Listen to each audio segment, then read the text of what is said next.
Monday.com AI agents took over my work, and I absolutely love it. Chasing deadlines, writing status reports, updating stakeholders. Agents handle the daily grind now. I stay in the loop only when it matters. Create your own AI agent in minutes on Monday.com. Welcome to the No Guilt Mom podcast. I'm your host, JoAnn Crone. Oh, hello, my Lolas. How are you in this month of July? Happy July, everybody. If you consider yourself a people pleaser, this is the episode for you. I am a people pleaser myself. It is rough. It is hard because you know you need better boundaries, but the second you try to set one, you feel guilty and you feel selfish and you feel like you ruined the mood. And maybe you're overwhelmed, maybe you're exhausted, maybe you don't feel seen by other people because you're afraid to actually put yourself out there, or you've spent so much time figuring out the emotional energy of the room and figuring out what everyone else wants that you don't even know who you are. And we talk about all of this in this episode. It is such a wealth of like tips and tricks and also like insight into yourself of why you act this way. And to help us with this, we are talking with Hailey Magee. She is a certified coach who helps people break free from people-pleasing, approval-seeking, and identities built around everyone else's expectations.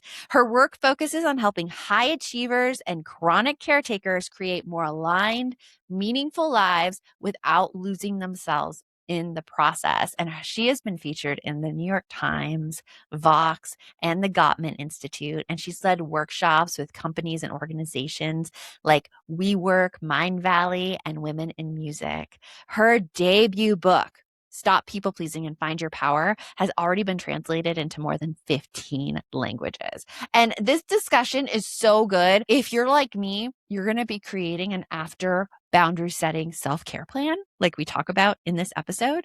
But I hope that you see yourself in this episode and feel so much comfort that you are not alone in whatever people-pleasing behaviors you have right now. I'm right there with you. And so let's get on with the show.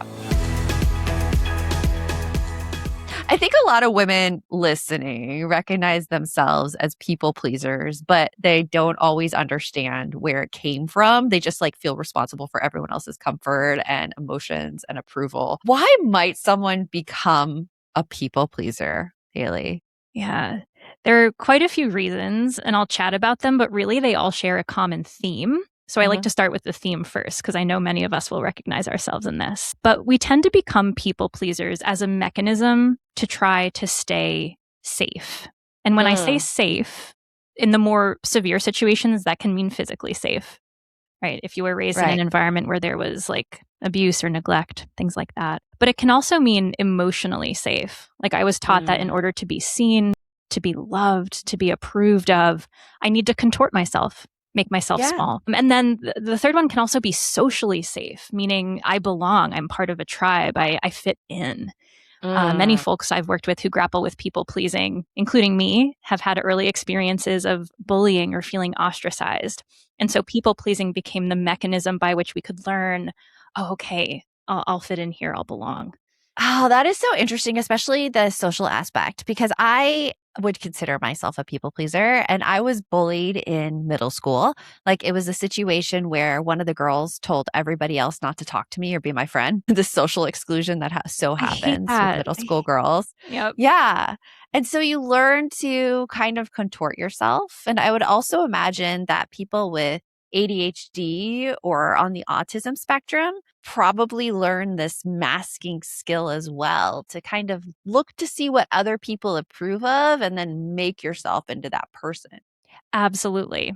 You know, I hear this a lot. That's sort of like folks with various forms of neurodivergence learn that in order to be socially accepted, I have to mask and kind of, hide my true self in these ways. And you can see those same patterns across different, if you want to say like marginalized groups, like women, for example, or racial or ethnic minorities. There's this idea that, okay, I really need to code switch or mask or seem presentable in whatever container is presented to me by the dominant culture to fit in. Right. And so even then the language of people pleasing gets a little messy because is it people pleasing? Is it a survival mechanism? Like we could debate that, right? Yeah. How do you think like you became a people pleaser?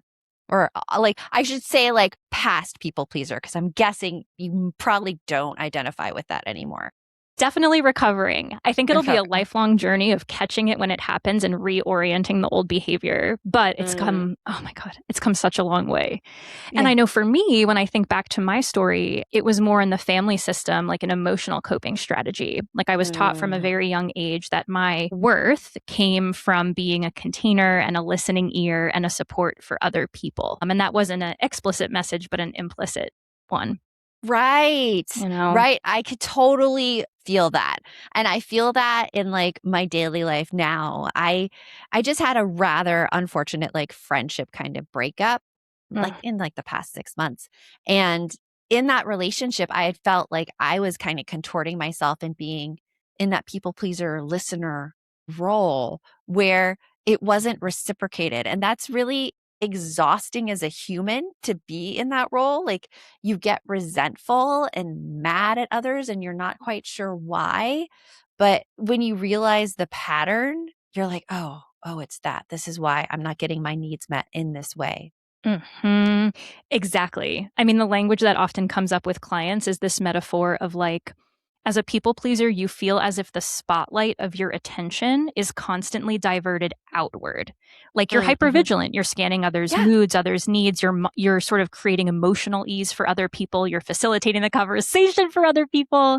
Mm-hmm. And then just like you, like I've had so many experiences where I end up sitting there just like, am I just like a mirror? Is that my only role or is there something You inside don't of feel me? seen, right? No. Like, And it's this yeah. difficult mix where part of that is making sure we're in relationship with people who want to see us. And then the other half of it is also taking radical responsibility and saying, am I taking the risk to bring myself forth and let Mm. myself be seen? And if we have a history of thinking we need to be small to be safe, that work can feel really unfamiliar and really hard.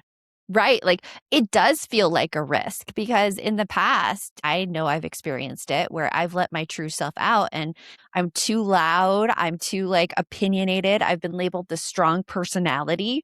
And you get those things and you're like, okay, let me just minimize and bring it down a bit so that I'm not offensive to these people. But there's like a cost to that.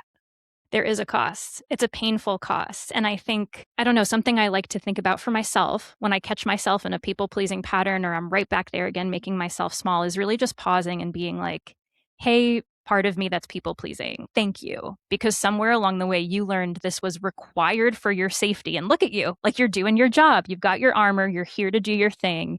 And it's like teaching that part, like, I know a new way now. I know new tools for keeping myself safe. I know new ways to be loved. And so that's our work is to kind of teach ourselves those new ways so that coping mechanism doesn't need to do its job anymore.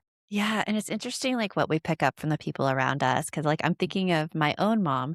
My mom, she has worked a lot on herself, and I'm so proud of her, but she used to be the type where she could not sit down and relax if she went somewhere. Like, if she came over to our house, for example, for, like, Christmas dinner, she would be the one up making the potatoes, fixing all these things, and, like, sitting down felt foreign to her. And seeing that growing up, you internalize that and you're like, is this what I'm supposed to do as a mom or as a woman? Do we have the same mom? Yeah. It's funny. We see that, right? You're describing like every woman in my family history. And like so Yeah. much of this is inherited too, right? Like if that was the template presented for us of like, here's how to be a woman, here's how to be likable, here's how to be a good spouse, a good mom, Yeah. who can blame us for falling into step? Right. Exactly. You know, when you're just balancing all the things and somewhere in the chaos, you're still trying to figure out if your kids are actually getting their nutritional needs met? Yes, that was me. And honestly, that's how I found First Day, and it just simplified everything. Here's what got me. They actually make different formulas for toddlers, kids, teens, and adults. So it's tailored to your stage of life. My 13-year-old son isn't getting the same thing I am at 44 because what he needs and what I need are genuinely not the same. Finally, a brand that gets that. We're talking a blend of 21 organic superfoods and 9 key vitamins. No artificial dyes, no added sugars, nothing unnecessary. They test for over 200 toxins and have the Clean Label Purity Award. So I'm not second guessing what I'm putting in my family's bodies. It's just 2 gummies a day, which honestly makes it so easy to stay consistent. Over 1 million families use First Day, and they have a 45-day money-back guarantee. It just takes the guesswork out of it completely. For a limited time only, our listeners are getting an insane deal. Use code NGM to get up to 57% off at firstday.com. That's up to 57% off and a free gift with code NGM at firstday.com. After you purchase, they will ask where you heard about them. Please support our show and tell them our show sent you. If you're a parent, it is so easy to get overwhelmed, and you know how your own mental health always comes last. I felt that hard when my daughter was deep into competitive dance. 3-hour rehearsals multiple times a week, and in between, I was taking care of my son. I felt like a taxi driver running on fumes, and still trying to be present for everyone was a total no-go.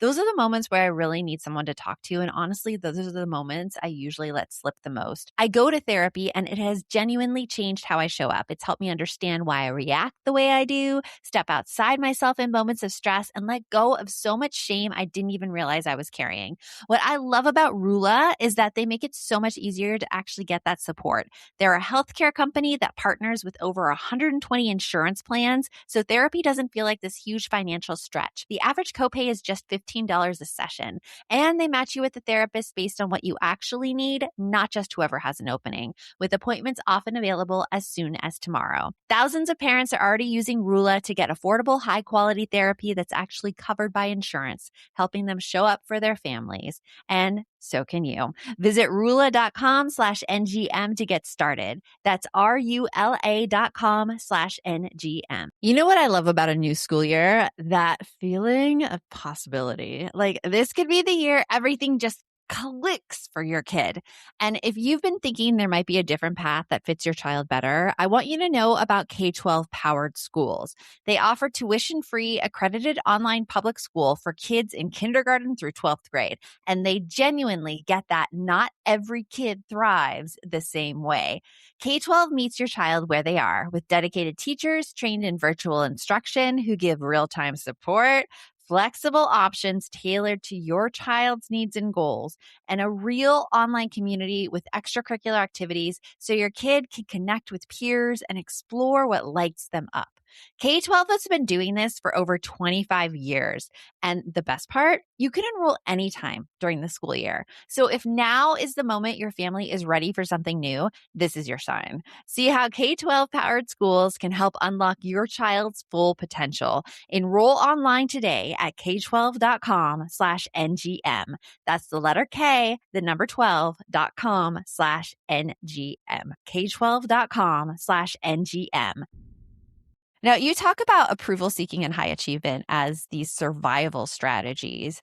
So, how do those patterns really follow people into adulthood and relationships? Yeah, it's sneaky. I think so many of us probably identify with this phenomenon of this idea of being the good one, the successful one, the likable one. The smart one. The smart one. The quick one. Yes. Right. Teacher's pet, like all of them. You could have a little bingo board and we could just keep getting bingo. Right.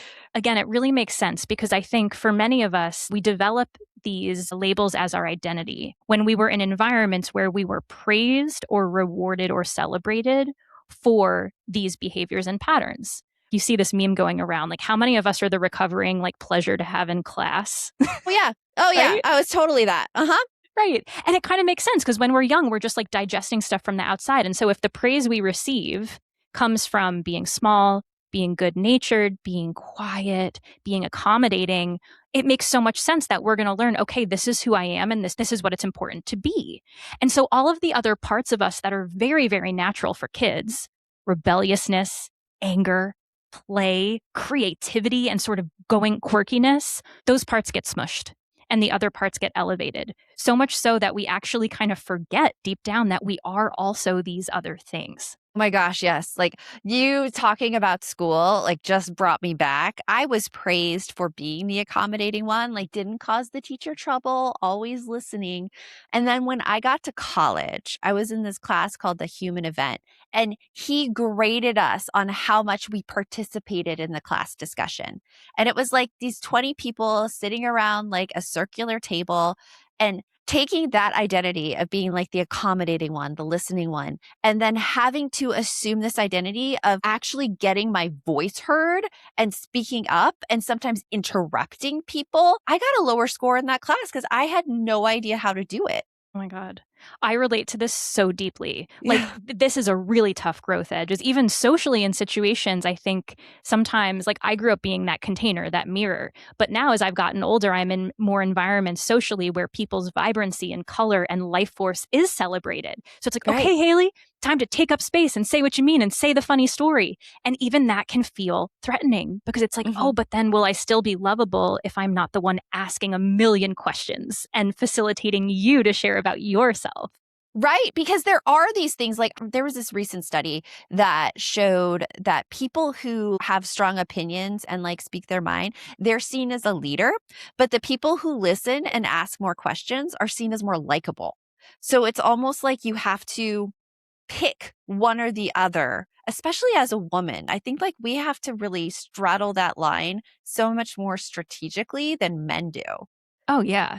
And I talk about this in my book too, whether it's like in the home or in the workplace. Like women are so often, punished for bringing a more assertive attitude into the workplace. And we're immediately funneled into, oh, she's difficult, oh, she's trying to cause trouble. So opportunities for women to lead in a way that feels authentic to them can be hard to find. It's really hard. What are some signs that like people may have built their identity over like around people pleasing and they don't know what they really want for themselves? Oh, man. I mean, I think part of the answer is in the question, which is like for folks who I work with who do have this like external identity, people pleasing, high achieving, all that stuff, you can really tell point blank when you remove those external sources and you leave the person to be like, well, what do you want to do if there isn't the option to work, to please someone, or to approval seek? Or to be Mm. productive or successful in some way. I feel like most of my clients end up feeling this sense of like the tumbleweed drifting across when it's like, what do I actually want to do with my free time? Or the question of like, what do I value about myself outside of the role I play for other people or success seeking? And that's a hard question for many people. It's so hard. It's so hard. And we're not taught, like, we're not celebrated for finding the answer to that question. So it's kind of like developing this new metric of success of like, it's not about what's going to get me approval. It's going to be what makes me feel whole and full. Yeah. Oh my gosh, the approval. I don't know if you've seen the Devil Wears Prada Oh, yeah. movies. And like if you've seen the most recent one, it reminded me of this interplay between Stanley Tucci's character and Anne Hathaway's character. But like she goes and complains to him about like, oh, my work isn't noticed by Miranda. And he like turns to her and he's like, oh, we need some validation, huh? Do we? I'm like, it is such a great moment because this is how I feel like Anne Hathaway's character. I feel like I strive for that approval. I want that gold star so bad so that when I'm in situations where I don't get one, I find myself not as motivated. Oh my God. I so relate. That movie was literally screening. I was on a plane recently and the person next to me was watching this movie and I was doing the creepy like shoulder lurking. Yeah. I wasn't ready to commit to watching, but I was like, I'll watch through you. And that's like such a profound example of this exact phenomenon, right? It's almost like experienced. You could call it almost like an addiction, a hunger, a craving. And when that affirmation is not present, many of us can fall into a really difficult existential place. Like I know Right. for me, I hit a really rough burnout after I put out my book, Stop People Pleasing. And it was so intense that, like many people, I had to really step back from work Mhm. and from my public brand and kind of just recover. And Yeah. in those months when I wasn't producing, achieving, or succeeding, I felt like a shell of a person. And it was so Really? humbling because it forced me to reckon with the extent to which I'd come to gain a sense of self from work, from success. And it was like, who am I without it? Right. Did you find who you are without it I in was those 3 forced months? to. It was the Yeah. most uncomfortable process ever. But in the absence of that, I kind of just had to get really honest with myself. And the answer wasn't, I think that's the big thing with approval seeking. Like the answer wasn't like, I'm this amazing, incredible person. I'm this. It was just like, I'm a human. I like to meditate. I like to hula hoop. I like to hang out with my friends and like host my book club. And like the answer was kind of simple. It wasn't exceptional. It wasn't this like top tier type A amazing thing, but that was really what was there. And so it's been a big process of learning to let that be enough. That's a hard process to go through, to let it be enough. Definitely. Like I have an identity shift right now going on because like my daughter is getting ready to graduate high school. And I figured that this process actually came in August of last year when we were touring schools. And I realized like I don't have anything that I am looking forward to. Like I was almost jealous of my daughter going off on having these big adventures and get to go to like college again and like figure out like who you are and all the people. And I found myself going, I don't know who I am because I've been so used to taking care of and reacting to other people. Oh my God. And that was kind of my moment that I'm like, I need to figure some stuff out. I need to go try some things. I need to see what I like. Yeah. And I started improv. Okay, we should improv. I love We should, that. oh my gosh. I talk about so improv fun. in every episode. I think I'm going to convert people here, Hailey, to our improv. Yes. And I think we will convert people. Yes, and it's so fun. Something I wanted to say, you touched on this, and I think it's really important to name this because these moments, like for example, like your daughter getting ready to go to school, there's this phenomenon that comes up in transition research where our old sources of meaning and identity kind of collapse and the new ones haven't formed yet. It's called a meaning vacuum. And it's really common. Like every person in a really big phase of transition tends to experience this meaning vacuum. And it is this like harrowing time, right? Where you feel disconnected from self and you don't know what's next. And I just wanted to give language to that because when we're in those phases, it's so normal to feel broken or isolated or like, what's wrong with me? How come I'm not firmly rooted in the new identity yet? And it just takes time to kind of unbecome and then like rise from the ashes. Yeah. Yeah. I've seen that too. Like, I think it hit me in August and through therapy and like medication and then lots of trial and error on my part. I think I finally started getting grips with myself in December and January. That's like a 5-6 month process, which in the long term, it doesn't seem very long, but like when you're going through it, it's awful. It is awful. Yeah, it's painful. Our culture doesn't do a good job of like allowing there to be times of like uncertainty or illegibility. Like, I don't know who I am. Like at a dinner party, even, right? It's kind of like you're so used to introducing yourself as like so and so's mom or such and such job. And in those meaning vacuums, you're like, who am I don't know how to introduce myself. Yeah. This summer, I want our family to actually spend time together in ways that matter to us, not just default to whatever's easiest. And that got me thinking about something. Ease and cost aren't the same thing. So we sat down and we got intentional about where our money was actually going. That's when Monarch showed us how much we were spending on subscriptions and how much we were using meal delivery services. That's money that could become a family trip.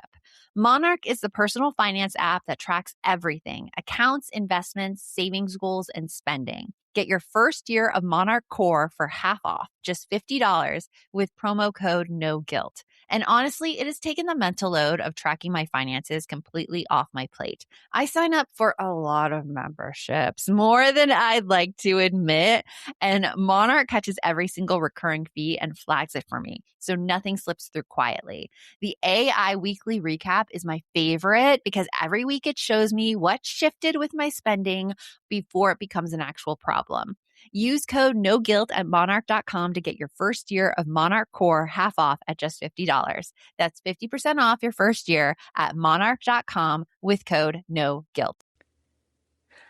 I remember the first time we started allowance with my daughter, I told her, yes, of course you can buy that. How much do you have in your allowance? And that question changed everything because suddenly she was doing the math, not me. We went to a musical and she walked up to the merch stand, looked at a t-shirt and went, $40? That's so much money. That sentence never came out of her mouth before she had her own money to think about. That's exactly what Cash App's managed accounts for kids 6 to 12 are built for. Whether it's $5 from allowance or $40 birthday money from grandma, it all counts and it all stays with them as they grow up. No subscription fees, no minimum balance, just real practice making real decisions while you're still the one guiding it from your own app. If you're ready to start teaching money habits without adding more stress to to your plate? Download Cash App and set up a managed account for your child today. For a limited time, new Cash App customers who are parents can use our exclusive referral code FAMILY10 to earn $10. Download Cash App, enter the referral code in your profile, send $5 to a friend within 14 days, and you will receive $10. Terms apply. Cash App is a financial services platform, not a bank. Banking services provided by Cash App's bank partners. Prepaid debit cards issued by Sutton Bank, member FDIC. Cash App Visa debit flex cards issued by Sutton Bank, member FDIC, and the Bancorp Bank NA, pursuant to a license from Visa USA Inc. See terms and conditions for the Sutton prepaid card, Sutton debit flex card, and Bancorp debit flex card. Savings and offers provided by Cash App, a Block Inc. brand. Parents and legal guardians can open a managed account for kids 6 to 12. Visit cash.app/legal/podcast for full disclosures.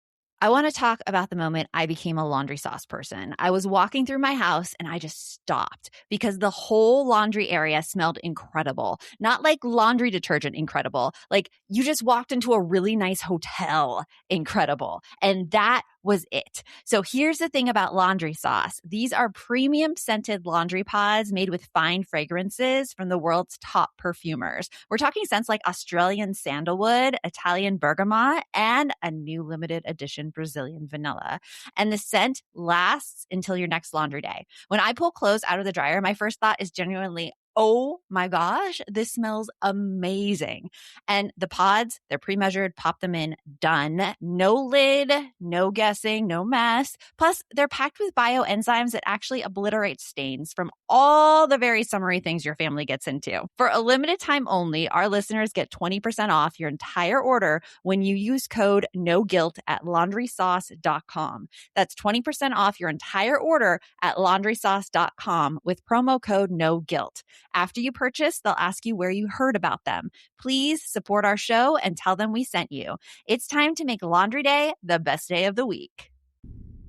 Well, I know that one thing that people who align with themselves as people pleasers have a problem with is this setting boundaries. And you talk about the difference between boundaries and requests. Can you explain that a little bit? You bet.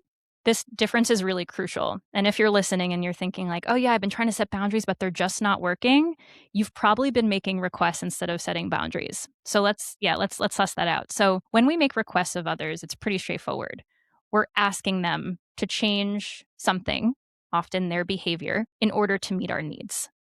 Okay, so maybe we're asking for them to show up more, to do something differently, to do a little less of something. And at their core, I like to think of requests as an attempt at collaboration. Like I'm doing the vulnerable thing of asking because I care about our relationship and I want it to improve. And like even requests can be really vulnerable, especially if you're not used to being in your own driver's seat and owning your needs. So requests are that.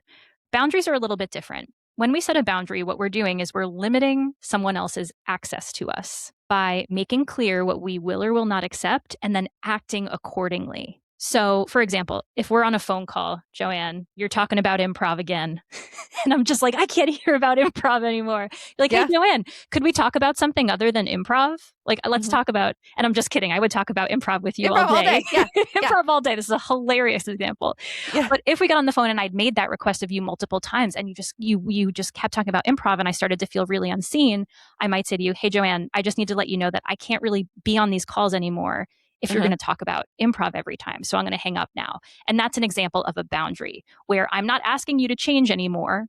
I've surrendered. Instead, I need to make sure I'm taking care of myself and acting accordingly.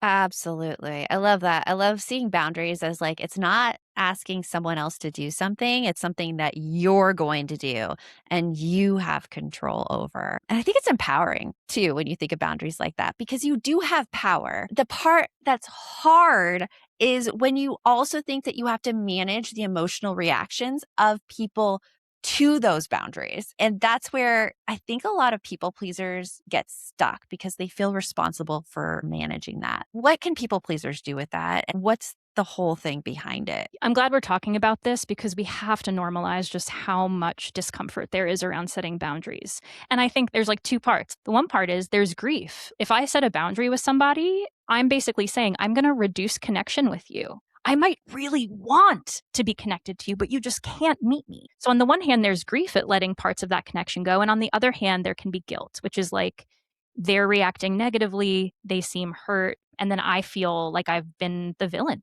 right? I've been the bad guy. This is so normal. And I'm not going to pretend that there's like a magic bullet that will completely eliminate boundary guilt from your life. Like I think I often conceptualize the work of boundary setting as strengthening a weak muscle and working through that guilt as strengthening a muscle. And a lot of it is about putting in the reps and teaching yourself that you can survive the experience of grief or guilt and come out the other side stronger. There are actually a couple of tools that can help, though. I'm not going to leave y'all just like in the lurch. My favorite one is a little bit of a reframe where what we do, like when we set a boundary and feel guilt, our brains immediately go to all the things that are bad, that are wrong, that are painful, right? We feel really bad. It's really helpful to do a reframe and think to yourself, how has setting this boundary set up this relationship for success in the long term? We really have to zoom out and think long term, which can be hard when we're feeling activated and stressed. But in most relationships, if you didn't set the boundary, odds are, here's what's going to happen. You're going to keep feeling resentful. You're going to get overwhelmed. You're going to be angry at this person. And what'll honestly probably happen is you'll explode or you'll end the relationship prematurely because you just can't take it anymore. It's not a pragmatic solution. Like staying silent, if you suppress your needs, like they don't stay silent for long. No, right? they don't. They don't. It just doesn't work. And so really it's about thinking long-term and choosing the path that actually lets your relationship stand a chance. And that's the one where we speak up and say what's real. We can do it gently. We can do it delicately, but that's how we make sure that there's like sustainable possibility for connection. I think that's so good. Throughout the years, I have learned what happens when resentful JoAnn comes out, and I don't like her, but it's like led me to take action faster than I would have in the past if I'm uncomfortable in the situation.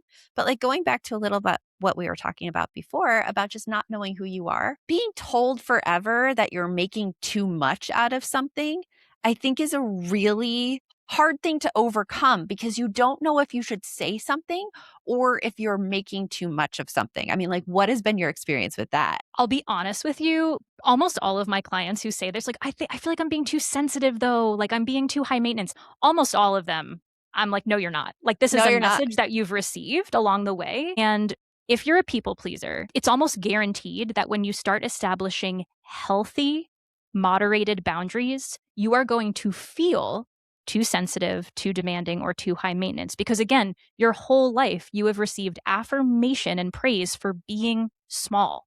Yes, so that's so true. You even being right-sized is going to feel like you're being giant. Yeah. But you're not. And I think that's really kind of like, you just have to experiment with it. There is the average person who maybe has a full-on pendulum swing and they go from being ultimate people pleaser to being a hermit and living in a cage and like never talking to anyone. That can happen, but it's like 1% of people. We really just have to practice taking up more space and letting that be okay.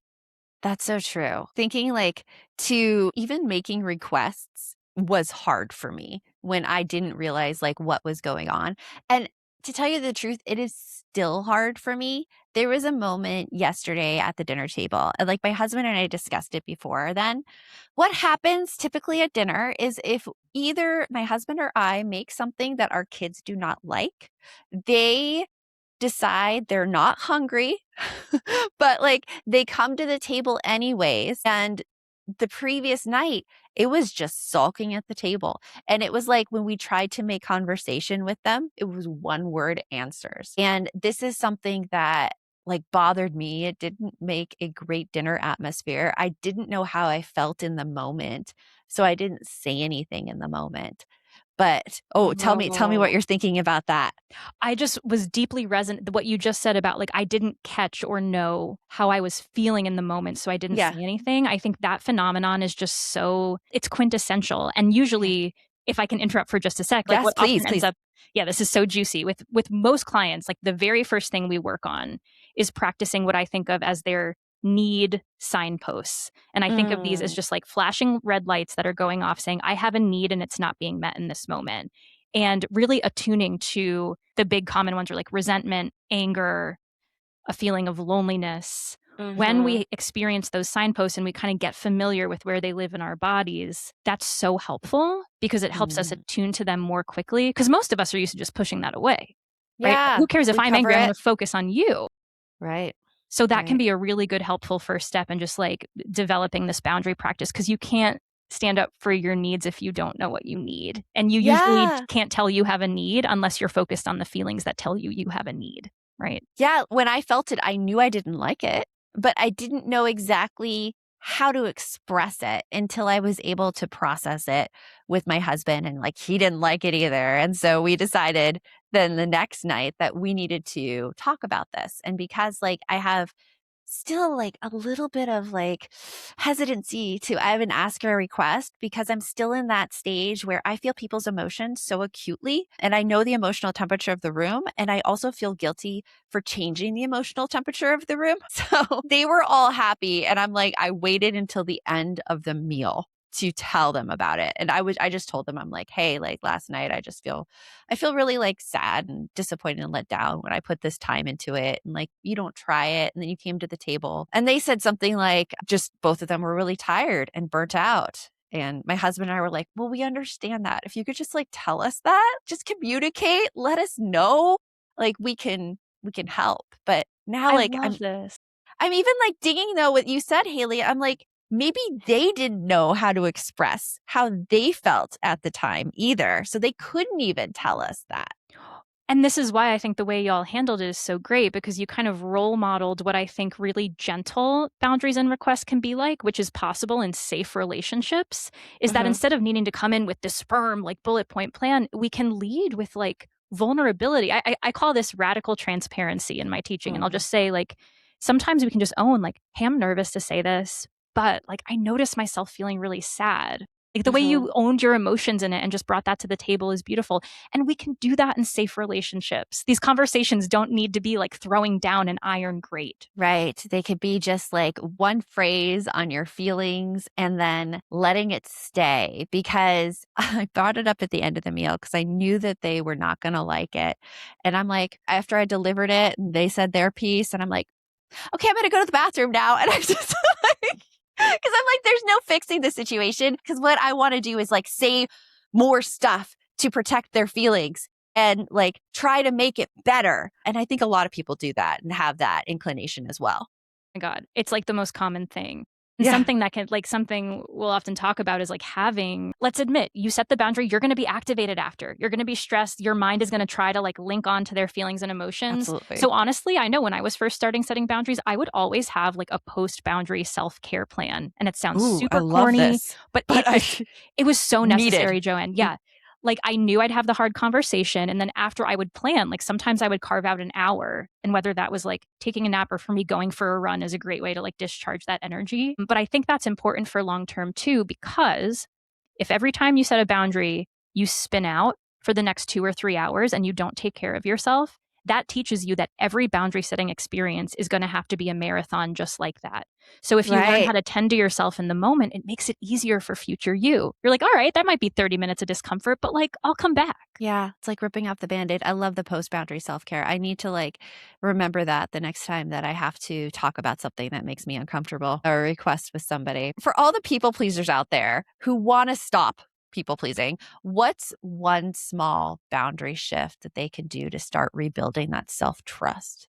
Oh, one shift that I think will really help is a lot of people pleasers base their actions and decisions on what they think they should do, right? We have a lot of ideas for the type of friend we should be, the type of worker, how we should handle interactions. And like you said, though, it can be really hard to put aside the should and say, what do I want? What's true for me? In the beginning, that question can feel hard to answer. It can feel like looking at a magic 8-ball and not getting a result. So my advice to those folks would be, throughout the course of a day, pay attention to the interactions and the environments that naturally boost your energy and those that naturally drain it. What's great about that practice is it's not linked up with shoulds. It's just your body communicating to you which interactions and experiences feel aligned and which actually are maybe draining or deflating. And in the ones where you feel drained, the odds are high that there's a need there that you have that's not being met. and maybe even a Interesting. boundary that you might need to set to protect that need. Yeah. So this removes the overthinking, the strategizing. Your body is going to tell you. You really just have to get in the habit of listening. I love this because it's something so simple we could start to pay attention to, and we don't have to act on right away. We just have to kind of figure out what's going on in that situation. Yes, we all have the friend where like we think we're friends, but then we meet for coffee. And when we leave an hour later, we feel like we need a 3-hour nap. Right? There's something in this relationship that's not meeting us, whether it's the mirror phenomenon or always asking. There's stuff there. So it's such a simple practice. I applied this actually to a contact I had. Like I met her at a conference a year ago. She's a lovely, lovely person, but she constantly she wants to set up these Zoom calls to catch up. And just the idea of them exhausted me. And I had no idea why until I was processing it and writing it down. Honestly, I love to use ChatGPT sometimes to say what I'm thinking to bring up possible reasons why I feel this way. And I discovered that I am in such a time crunch right now with business stuff that something that feels with no purpose and undefined just drains me, absolutely drains me. And so I managed to notice this. I wrote a short email back being hey, I'm just at this time of life right now. If you have something specific you want to talk about, I'm all ears. Let's get on. Let's chat. But if not, please just keep me in mind and I'll keep you in mind and we can connect at a later time. This was the first time I've ever done this, Hailey. Oh my God. First time. Yes, we need to celebrate these moments. They're a big deal. Yeah, because you often feel like you should go and talk with people and meet lots of people and da-da-da. But for me, those interactions are just draining. I want a purpose if it's a business thing. And of course, if it's a social relationship and I just love spending time with that person, then I don't need that. But yeah. So tell us, was there, I imagine maybe some momentary discomfort in the sending of the email, but what about the rewards of coming out the other side and being I don't have these Zoom calls scheduled now. How's that feeling? Yeah, that feeling is amazing. She has not responded to my email, but I'm telling myself I'm not responsible for the emotional reaction to this email. I said what I needed. I feel good. We're good. Yep. That's the thing too. It's reorienting in our feelings might be icky after a boundary, but I encourage folks to root down in their values. Do you have a value of honesty? Do you have a value of integrity? If so, you may be feeling bad, but your values were totally met in that moment. And that's a great way to reconnect with what's true for us. So right. And I just thought of myself during that Zoom call and I'm this is going to take a lot of work to look happy and feel and I'm why am I spending all this energy just to look happy? There's nothing I'd less rather be doing. Well, Hailey, tell us about us. Tell us about you. Tell us about your book. Where can people find you? Yeah, thanks. Well, you can find everything about me on my website, which is HaileyMagee.com. My book, Stop People Pleasing and Find Your Power, covers so much of what we spoke about today. So that also lives on my website. And then right now, I'm really helping people who are outgrowing chapters of their lives built on people pleasing, achievement seeking, and others' expectations. So if that tracks with you, I've got a lot of ways to support you on my website. That's amazing. Well, thank you so much for this discussion. I love diving into people pleasing and you are such a wealth of knowledge. I am going to make sure I make that after boundary setting plan. So I have something going into how I'm going to recover. I love it. Thank you so much for having me, JoAnn. Yes. And for everybody out there, remember the best mom is a happy mom. Take care of you and I'll talk with you later. If you'd like to support the show further, you can share episodes with your loved ones, leave a positive review, or follow us on social media at No Guilt Mom. You can also show your love by visiting our amazing podcast sponsors. We have a link in the show notes.